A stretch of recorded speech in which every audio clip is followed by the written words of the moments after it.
sœurs, mes chers amis internautes, bonjour et bienvenue à l'église protestante évangélique Philadelphie. Ici votre bien-aimé, pasteur Célestin Zouga. Je suis toujours dans la joie de partager la parole de Dieu avec vous, mes chers amis internautes. Aujourd'hui, nous terminons notre série de messages sur le chemin de la croix en célébrant la résurrection de notre Seigneur et Sauveur Jésus-Christ. Mes chers amis, la plus grande révélation de Dieu au monde reste l'œuvre de Jésus-Christ à la croix où Jésus a déclaré que tout est accompli. Et la croix reste le symbole de la victoire du bien sur le mal, car le tombeau qui devait bloquer Jésus est vide et Jésus-Christ est Seigneur pour l'éternité.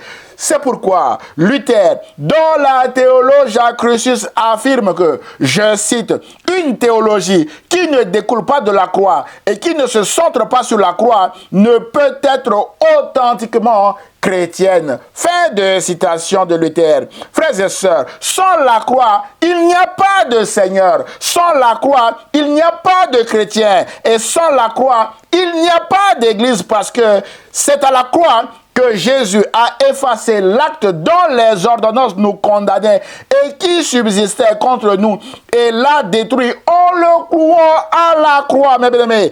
Il a dépouillé les dominations et les autorités et les a livrées publiquement au spectacle en triomphant d'elles par la croix, d'après Colossiens chapitre 2, versets 14 à 15. Mon frère, ma soeur, le tombeau est vide parce que Dieu a déployé l'infinie grandeur de sa puissance en Christ, en le ressuscitant des morts, en le faisant asseoir à sa droite dans les lieux célestes, au-dessus de toute domination, de toute autorité, de toute puissance, de toute dignité et de tout nom qui peut se nommer non seulement dans le siècle présent, mais encore dans le siècle à venir. D'après Éphésiens chapitre 1er, versets 20 à 21. Mais bien aimés, et ce nom est Seigneur. Et nous confessons que Jésus-Christ est Seigneur. C'est pourquoi nous prêchons Christ crucifié et ressuscité, dit l'apôtre Paul. Et le titre de nos messages d'aujourd'hui est « Le tombeau est vide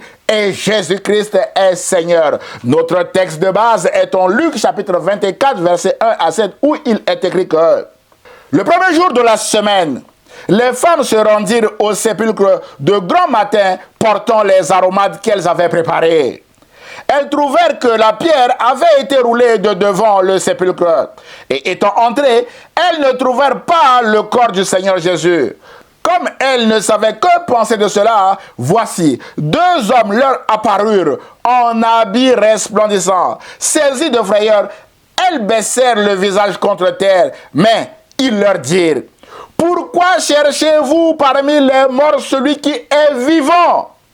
Il n'est point ici Jésus, mais il est ressuscité. Souvenez-vous de quelle manière il vous a parlé lorsqu'il était encore en Galilée et qu'il vous disait: il faut que le Fils de l'homme soit livré entre les mains des pécheurs, qu'il soit crucifié et qu'il ressuscite le troisième jour. Et elles se souvinrent des paroles de Jésus. Waouh! Point numéro 1, mes bien-aimés, Jésus-Christ est ressuscité pour nous donner la vie éternelle. Mes chers amis, la plus grande révélation de Dieu au monde est et reste la résurrection de Jésus, suivie de son élévation au titre de Seigneur pour l'éternité. Jamais dans l'histoire de l'humanité, un tel événement ne s'était produit. C'est pourquoi le jour de la résurrection de Jésus était un jour exceptionnel qui continue encore de marquer l'histoire aujourd'hui. Frères et sœurs, Dieu est bon parce que Dieu ne fait rien sans avoir révélé son secret à ses serviteurs, les prophètes. D'après Amos chapitre 3, verset 7.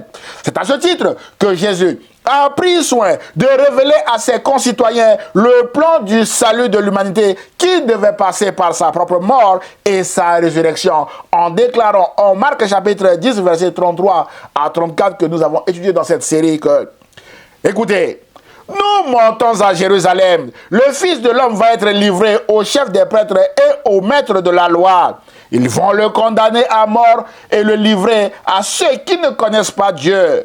Ceux-ci vont se moquer de lui, ils cracheront sur lui, ils le frapperont à coups de fouet, puis ils le feront mourir.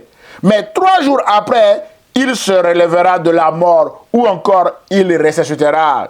Et en Marc chapitre 14, verset 28, Jésus donne rendez-vous à ses disciples en leur disant, « Mais après que je serai ressuscité, je vous précéderai en Galilée. » Le lieu par excellence, mes bien-aimés dans le Seigneur, du rendez-vous de la résurrection, c'est en Galilée, mes chers amis internautes.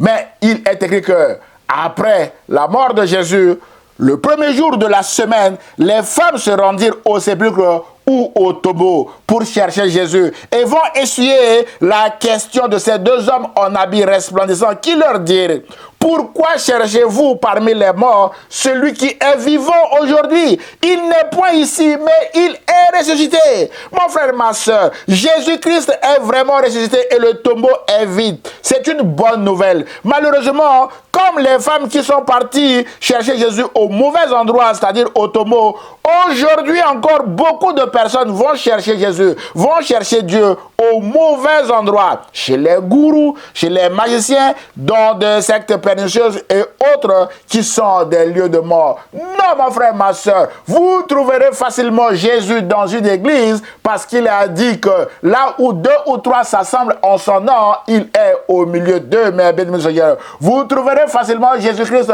dans une réunion de prière avec des frères et sœurs. C'est pourquoi ce message vous encourage à sortir des lieux de mort et à vous retrouver, mes bien-aimés, avec vos frères et sœurs dans le Seigneur, dans une église, mes bien-aimés dans le Seigneur, où l'Esprit de Jésus dirige même cette église, mes bien-aimés dans le Seigneur. Frères et sœurs, Jésus est vraiment ressuscité et Jésus est vivant au siècle des siècles. C'est pourquoi vous ne le trouverez plus jamais au tombeau qui est un lieu de mort et vous ne le trouverez jamais dans des lieux de mort que nous venons de citer, mes bien-aimés dans le Seigneur. Et sur la véracité de sa résurrection, l'apôtre Paul dit aux Corinthiens, mes bien-aimés, en 1 Corinthiens chapitre 15, verset 1 à 8, que je vous rappelle, frères, l'évangile que je vous ai annoncé. Je vous ai enseigné avant tout, comme je l'ai aussi reçu, que Christ est mort pour nos péchés selon les Écritures, et qu'il a été enseveli, et qu'il est ressuscité le troisième jour selon les Écritures. Mon frère, ma soeur, Christ est vraiment ressuscité, et qu'il est apparu à Céphas, puis aux 12. Ensuite, il est apparu à plus de 500 frères à la fois, dont la plupart sont encore vivants, et dont quelques-uns sont morts. Ensuite, il est apparu à Jacques, puis à tous les apôtres. Après eux tous, il m'est aussi apparu à moi, l'apôtre Paul, comme à l'avorton, car je suis le moindre des apôtres. Je ne suis pas digne d'être appelé apôtre parce que j'ai persécuté l'église de Dieu, mes chers amis internautes. Mon frère, ma soeur, c'est une certitude que Jésus-Christ est ressuscité, car au moment où l'apôtre Paul a écrit aux Corinthiens, beaucoup de témoins de ces choses étaient encore vivants et il les a pris à témoin, mes chers amis internautes. Il ne pouvait pas donc mentir, mes chers amis, car les témoins oculaires étaient encore vivants. C'est pourquoi nous prêchons encore aujourd'hui Christ crucifié et ressuscité selon les Saintes Écritures. Mes chers amis, la résurrection de Jésus confirme qu'il y a une vie après la mort. C'est pourquoi, toujours aux Corinthiens, qui doutaient d'une vie après la mort ou même de la résurrection, l'apôtre Paul leur dit encore dans ce même chapitre 15 de 1 Corinthiens, à partir du verset 12 à 15 que, or, si l'on prêche que Christ est ressuscité des morts, comment quelques-uns parmi vous disent-ils qu'il n'y a point de résurrection des morts? S'il n'y a point de résurrection des morts, Christ non plus n'est pas ressuscité. Et si Christ n'est pas ressuscité, notre prédication est vaine et votre foi aussi est vaine. Il se trouve même que nous sommes des faux témoins à l'égard de Dieu, puisque nous avons témoigné contre Dieu qu'il a ressuscité Christ, tandis qu'il ne l'aurait pas ressuscité. Si les morts ne ressuscitent point, mes bien-aimés du Seigneur, d'après 1 Corinthiens chapitre 15, verset 12 à 15, que je vous invite à lire chez vous, et au verset 32, l'apôtre Paul dit encore ceci aux Corinthiens, mes chers amis, interdits. Si les morts ne ressuscitent pas, mangeons et buvons, car demain nous mourrons, mes chers amis internautes. Mon frère, ma soeur, les morts ressusciteront. C'est pourquoi nous prêchons encore et encore la résurrection de Jésus.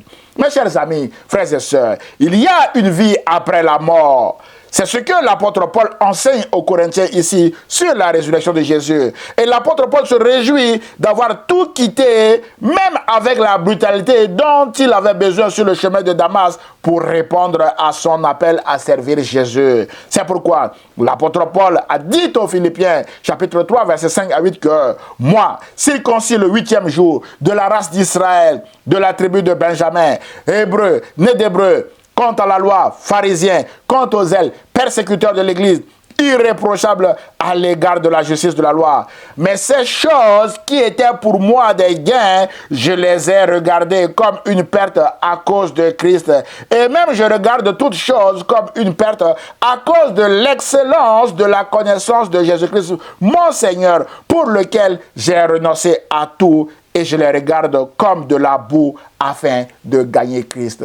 Mon frère, ma soeur, peut-être que vous êtes encore attiré par les choses de ce monde. La résurrection de Jésus est une certitude et la vie après la mort est une certitude. C'est pourquoi ce message vous encourage, mes bien-aimés Seigneur, à prendre la décision aujourd'hui également de vous lever pour accepter, mes bien-aimés dans le Seigneur, l'offre de salut de Jésus. Si vous ne l'avez pas encore fait, mes bien-aimés Seigneur, Jésus-Christ est Seigneur. C'est le message central de l'évangile, mes bien-aimés dans le Seigneur. Moi également, tout ce qui m'était un gain pour gagner ma vie dans ce monde, mes bien-aimés, j'ai tout quitté pour pouvoir servir Jésus aujourd'hui. Et je vous encourage également, mes chers amis internautes, à avoir les regards fixés sur Jésus. Car, mes bien-aimés Seigneur, il y a une vie après la mort, mes chers amis internautes.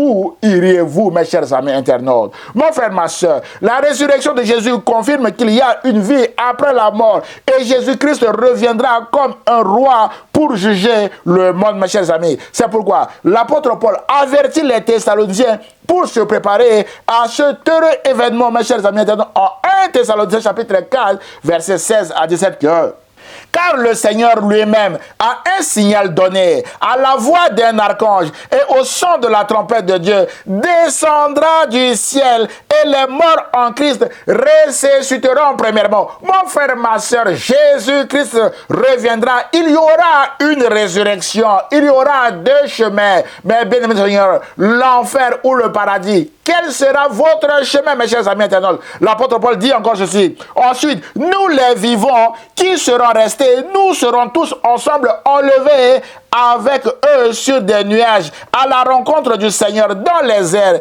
Et ainsi, nous serons toujours avec le Seigneur. Voilà le point de chute final pour tous ceux qui sont morts ou vivants en Jésus-Christ et qui vivront ce terrible événement qui est l'avènement de Jésus, mes chers amis internautes.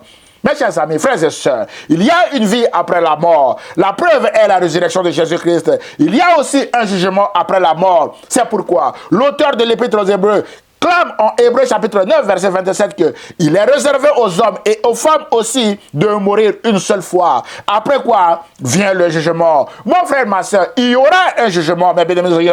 Et sur le jugement, il y a deux sentences possibles. Nous l'avons dit, la mort éternelle ou la vie éternelle, c'est-à-dire l'enfer ou le paradis, mes bien-aimés Seigneur. Rappelez-vous de l'un des bandits qui a été crucifié à côté de Jésus à la croix. Ce bandit qui a été crucifié avec Jésus en sait quelque chose, mes chers amis internautes. Frères et sœurs, Jésus a été crucifié entre deux bandits parce que la crucifixion était réservée aux bandits de grand chemin dans l'Empire romain. Et on a également donné ce traitement à Jésus. Il a été crucifié, mais bien aimé, entre deux bandits. Mais ce jour-là, cette crucifixion a tourné en un jour spécial, mes chers amis internautes. La Bible déclare en Luc chapitre 24, verset 39 à 43 que l'un des malfaiteurs crucifiés l'injuriait, disant, « N'es-tu pas le Christ ?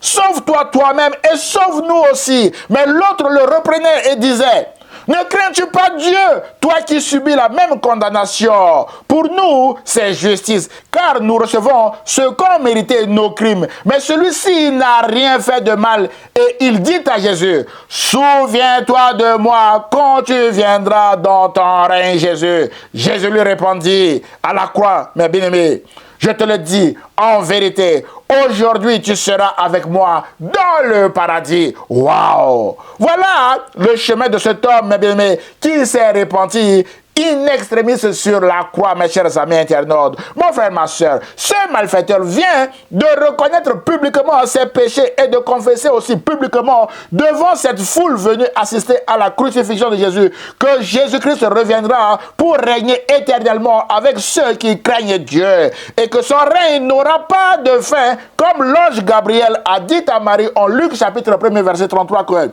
il régnera sur la maison de Jacob éternellement et son règne n'aura point de fin, mes bien-aimés.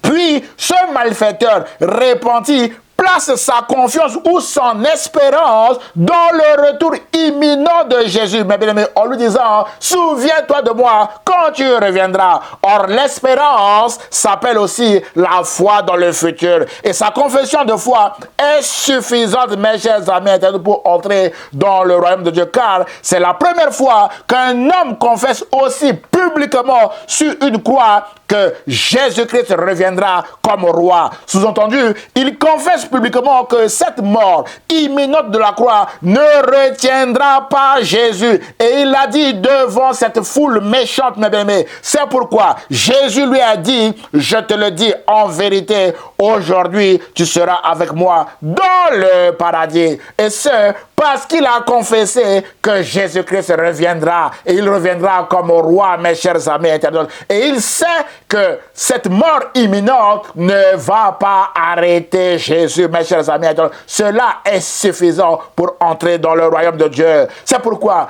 la question de ce bandit repenti nous concerne aussi. Ne crains-tu pas Dieu, mon frère, ma soeur? Mon frère, ma soeur, craindre Dieu, c'est de ne pas se moquer de Jésus comme ce malfaiteur qui a persisté dans sa mauvaise foi sur la croix et qui en était mort éternellement. Craindre Dieu, c'est écouter sa voix et répondre à son appel. C'est pourquoi, d'où que vous veniez maintenant, Jésus vous lance cet appel. Il dit, voici, je me tiens à la porte de votre cœur et je frappe. Si quelqu'un entend ma voix et l'ouvre, j'entrerai chez lui et je souperai avec lui. Jésus veut souper maintenant avec vous, mes chers amis internautes. C'est à vous d'entendre maintenant l'appel de Jésus et de répondre à son appel par crainte pour Dieu. Mon frère, ma soeur, craindre Dieu, c'est obéir à Dieu. Craindre Dieu, c'est accepter son amour. Mes bien-aimés Seigneur, et dans son amour, Jésus est allé jusqu'à la croix pour vous, mes bien-aimés Seigneur. Craindre Dieu, c'est accepter aussi sa justice et son jugement.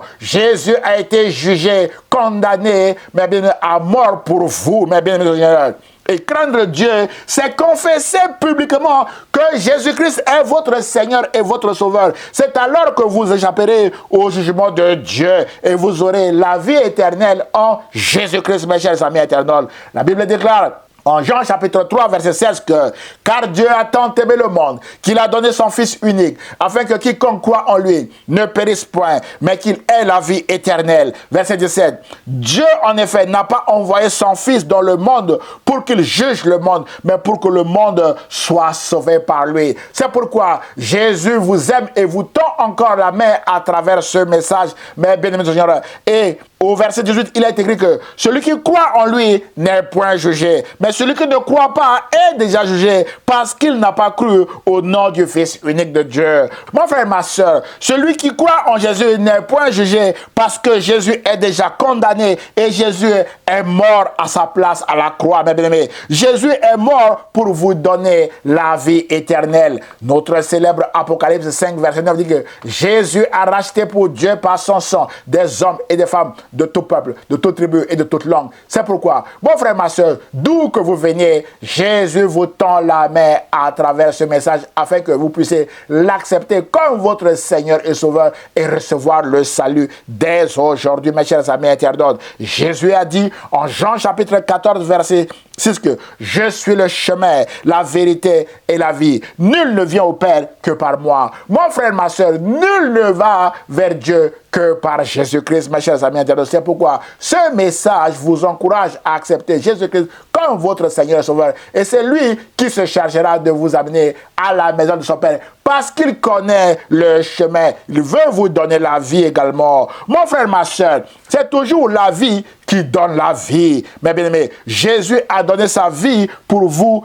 et moi, mes chers amis internautes. Et Jésus a dit que la vie éternelle consiste à connaître Dieu comme étant le seul vrai Dieu. Mon frère, ma soeur, aujourd'hui, il y a beaucoup de faux dieux autour de nous. Et ce message vous encourage à connaître le Père de Jésus-Christ comme étant le seul vrai Dieu et à connaître également Jésus-Christ comme étant son envoyé. D'après Jean chapitre 17, verset 3. Et la question pour vous est, connaissez-vous Jésus, mes chers amis internautes? Ce message vous présente Jésus-Christ comme étant le Seigneur et aussi le Sauveur du monde, mes bien-aimés. La Bible dit en Romains chapitre 10, verset 9 que si tu confesses de ta bouche le Seigneur Jésus et si tu crois dans ton cœur que Dieu l'a relevé des morts, tu seras sauvé, mon frère, ma soeur. C'est ce que ce malfaiteur a fait sur la croix et il est entré au paradis avec Jésus. Mon frère, ma soeur, confessez maintenant publiquement que Jésus-Christ est votre Seigneur et votre Sauveur et recevez la vie éternelle en Jésus-Christ.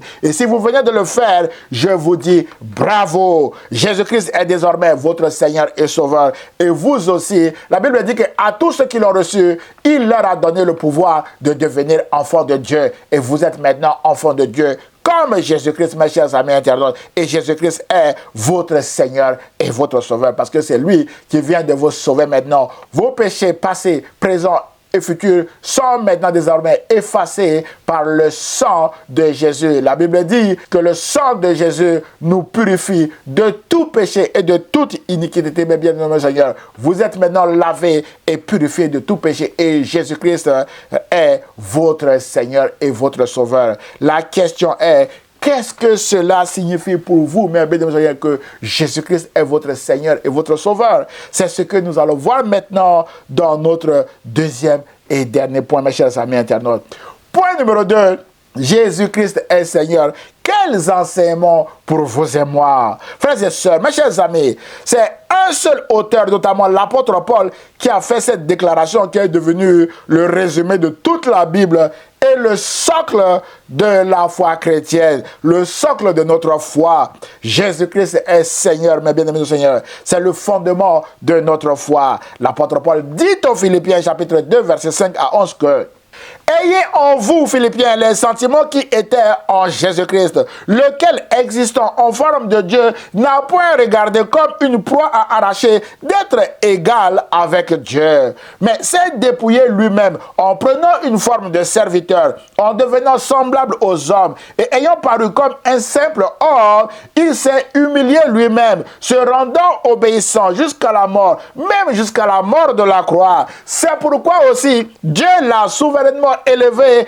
et lui a donné le nom qui est au-dessus de tout nom, afin qu'au nom de Jésus, tout genou fléchisse dans les cieux, sur la terre et sous la terre, et que toute langue confesse que Jésus-Christ est Seigneur, à la gloire de Dieu le Père. D'après Philippiens chapitre 2, versets 5 à 11.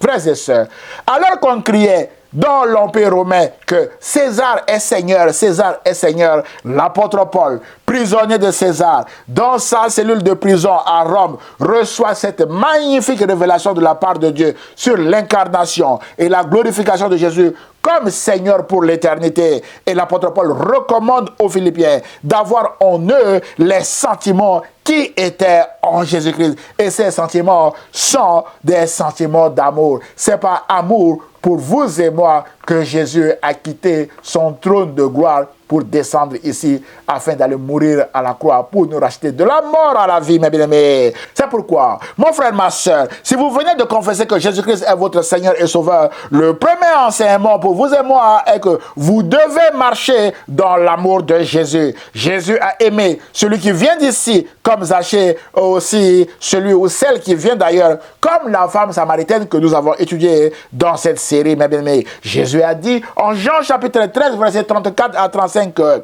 je vous donne un commandement nouveau. Aimez-vous les uns les autres comme je vous ai aimé. Vous aussi, aimez-vous les uns les autres. À ceci, tous connaîtront que vous êtes mes disciples si vous avez de l'amour les uns pour les autres. Fin de citation de Jésus. Ainsi donc, mes bien-aimés dans le Seigneur, marchez dans l'amour du Seigneur et rappelez-vous, mes bien-aimés, que on ne tue pas l'amour. C'est ce que l'apôtre Paul a dit aux Corinthiens en 1 Corinthiens chapitre 13, verset 8. Si vous marchez dans l'amour, mes bien-aimés dans le Seigneur, vous marcherez également vers la vie éternelle. Et personne, mes bien-aimés Seigneur, ne pourra vous ôter la vie parce que on ne tue pas l'amour. Ponce Pilate, Judas Iscariote, Hérode et compagnie ont essayé de tuer Jésus avec la haine, la jalousie et autres, mes chers amis internautes. Ils l'ont tué, mais Dieu a déployé l'infinie grandeur de sa puissance. Mais bien aimés Seigneur, il a ressuscité Jésus-Christ d'entre les morts et Jésus est assis à la droite de Dieu aujourd'hui. Et c'est ce que nous prêchons. Jésus-Christ est Seigneur. C'est son titre, mes bien-aimés Seigneur, à la droite de Dieu. C'est pourquoi si vous marchez dans l'amour, mes bien-aimés Seigneur, personne ne pourra vous tuer parce que on ne tue pas l'amour. D'après 1 Corinthiens chapitre 13, verset 8, ou encore, l'amour ne meurt jamais. Vous vivrez éternellement avec Jésus-Christ, mes chers amis internautes, qui est aussi vivant au siècle des siècles. Frères et sœurs, mes chers amis, l'apôtre Paul dit également que Jésus a pris une forme de serviteur, qu'il s'est humilié lui-même, se rendant obéissant jusqu'à la mort, même jusqu'à la mort de la croix. Ça s'appelle la fidélité, mes chers amis internautes. C'est pourquoi le deuxième enseignement, mesdames et messieurs, pour vous aujourd'hui est que vous devez aussi marcher dans l'humilité et dans l'obéissance à Dieu.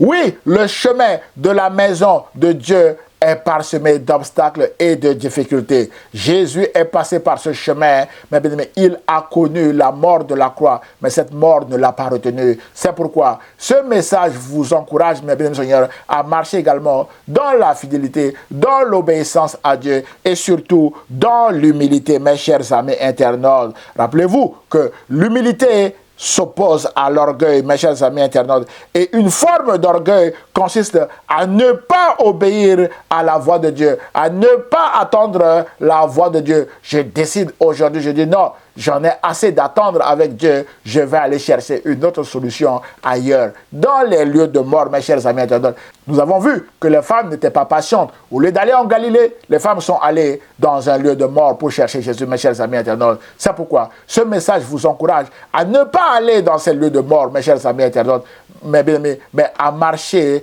avec humilité dans les voies de Dieu, parce que Proverbe 29, verset 23 dit que l'orgueil d'un homme l'abaisse, mais celui qui est humble d'esprit obtient la gloire. Rappelez-vous que l'humilité a élevé Jésus jusqu'au trône de Dieu, alors que l'orgueil a fait précipiter Lucifer, mes chers amis, cet astre brillant qui était auprès de Dieu, d'après Ésaïe chapitre 14, verset 12 et suivant, que je vous invite à lire chez vous. Mes bien-aimés, à ce sujet, Jésus a dit, je voyais Satan tomber du ciel comme un éclair. Il est tombé, mais il est parti faire la guerre à ceux qui servent Jésus-Christ. C'est pourquoi ce message vous encourage à tenir ferme et inébranlable dans votre foi, mes chers amis internautes, et de marcher surtout dans l'humilité et dans l'obéissance à Dieu. Et c'est alors que vous verrez la gloire de Dieu s'accomplir dans votre vie. Frères et sœurs, pour aider les Philippiens à marcher dans l'humilité et l'obéissance à Dieu, l'apôtre Paul leur a dit ceci: conduisez-vous d'une manière digne de l'évangile de Christ, en Philippiens chapitre 1 verset 27 et en Philippiens chapitre 3 verset 14 à 16. Leur dit encore: faites toutes choses sans murmure ni hésitation, afin que vous soyez irréprochables et purs, des enfants de Dieu irrépréhensibles au milieu d'une génération perverse et corrompue, parmi laquelle vous brillez comme des flambeaux dans le monde, portant la parole de vie. On souligne, portant la parole de vie. Mon frère, ma soeur, l'évangile de Christ, mes bien-aimés Seigneur, est dans sa parole qui est la Bible. Ainsi donc, le troisième enseignement est de vous encourager à nourrir votre foi par la parole de Dieu, car la foi vient de ce que l'on entend, et ce que l'on entend vient de la parole de Christ, d'après Romains chapitre 10, verset 17. Ne nourrissez pas votre foi de ce que vous entendez à gauche et à droite, mais de la parole de Dieu, qui est une assurance et un bouclier également face aux mensonges de l'ennemi. Mais bien aimés Seigneur, lisez la parole de Dieu, méditez-la jour et nuit, et priez aussi sans cesse avec la parole, mes chers amis internautes. C'est alors que vous serez en mesure de vous conduire, mais d'une manière digne de l'évangile Si vous ne connaissez pas l'évangile, comment vous pouvez vous conduire d'une manière digne de l'évangile? C'est pourquoi ce message vous encourage à lire la parole, à vous conduire d'une manière digne de l'évangile et également à prier avec la parole, car il y a beaucoup de promesses, mes bien-aimés, dans la parole de Dieu qui est la Bible. Lisez-la et réclamez également les promesses qui sont faites dedans, mes chers amis internautes. Par exemple, en Jérémie 29, 11, Dieu a dit que le projet que j'ai pour vous, ce sont des projets de bonheur et non de malheur, afin de vous donner de l'avenir et de l'espérance. Si vous lisez cela, vous soulignez espérance et vous placez votre espérance dans le retour du Seigneur. C'est ce que ce malfaiteur a fait et il a obtenu la vie éternelle, mes chers amis internautes. C'est pourquoi lisez la parole et priez avec la parole, mes bien-aimés. C'est alors que vous serez des porteurs de cette parole de vie partout où vous allez dans ce monde, mes chers amis internautes, et touchés par la bonne nouvelle grâce à l'action du Saint-Esprit qui est en vous, le monde pourra ainsi fléchir les genoux devant Jésus et confesser qu'il est Seigneur à la gloire de Dieu le Père, comme nous le confessons également. Mon frère, ma soeur, peut-être que vous entendez ces choses-là et vous doutez encore de ces choses. Lors de la résurrection de Jésus, des hommes et des femmes ont également douté et ils ont vu finalement la gloire de Dieu. Aujourd'hui, c'est une vérité certaine. Mon frère, ma soeur, que vous acceptez ou pas ce message, vous serez amené un jour à fléchir les genoux devant Jésus. Et peut-être pour vous, Jésus vous dira que je ne vous connais pas, allez loin d'ici. C'est pourquoi ce message vous encourage aujourd'hui à accepter Jésus-Christ comme votre Seigneur et Sauveur. C'est alors que Jésus vous dira, oui, je vous connais, entre dans la gloire de ton Maître, mes chers amis internautes. Voilà ce qu'il faut faire aujourd'hui pour prétendre à cette vie éternelle, mes bien-aimés. Acceptez Jésus-Christ comme votre Seigneur et Sauveur et vous verrez la gloire de Dieu s'accomplir dans votre vie, mes chers amis internautes. En conclusion de notre message d'aujourd'hui, mes chers amis, la plus grande révélation de Dieu au monde reste l'œuvre de Jésus-Christ à la croix, où Jésus a déclaré que tout est accompli. Le tombeau est vide et Jésus-Christ est Seigneur pour l'éternité. C'est notre cri de joie, mes chers amis internautes, et notre espérance finale est placée dans le retour de notre Seigneur et Sauveur Jésus-Christ, mes chers amis. Et l'apôtre Jean, qui a été aussi le témoin oculaire de toutes ces choses, a dit que ces choses ont été écrites afin que vous croyiez que Jésus-Christ est le Christ, le Fils de Dieu, et qu'en croyant, vous ayez la vie en son nom. D'après Jean chapitre 20, verset 31. Mon frère, ma soeur, croyez et confessez que Jésus-Christ est votre Seigneur et votre Sauveur, afin que vous ayez la vie éternelle en son nom. Voilà le but final de ce message et de cette série sur le chemin de la croix. J'ose espérer que vous avez été bénis par ces différents messages que nous avons vus dans cette série. Que Dieu vous bénisse. Prions le Seigneur. Seigneur Jésus, je prie pour mon frère ou ma soeur qui vient de regarder ce message.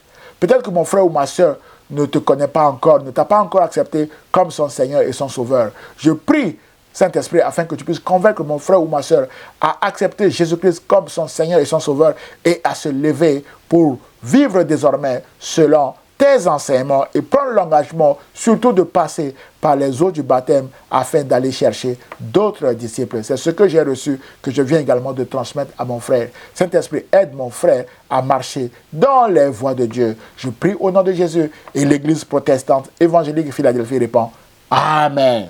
Frères et sœurs, mes chers amis internautes, si vous avez été bénis par ce message et par les autres messages de la série, n'hésitez pas de les liker et de les partager à vos proches afin de les bénir également. Pour nous connaître, merci de visiter notre site internet Église de Philadelphie 78500.com. Vous pouvez nous envoyer via ce site vos sujets de prière à Église de Philadelphie 78500@gmail.com. Vous avez tous les liens en bas de cette vidéo pour nous soutenir et pour nous contacter. Nous aurons le plaisir de vous répondre et surtout de prier pour vous. N'hésitez pas de vous abonner à notre chaîne YouTube ou à notre page Facebook afin de recevoir des alertes sur nos prochains messages. À dimanche prochain à 10h sur la page Facebook ou sur la chaîne YouTube de l'Église protestante évangélique Philadelphie. Et ce, si Dieu le veut. À très bientôt, mes chers amis internautes, et je vous souhaite bonne fête de Pâques. Que la paix de Jésus soit avec vous. À très bientôt. Au revoir.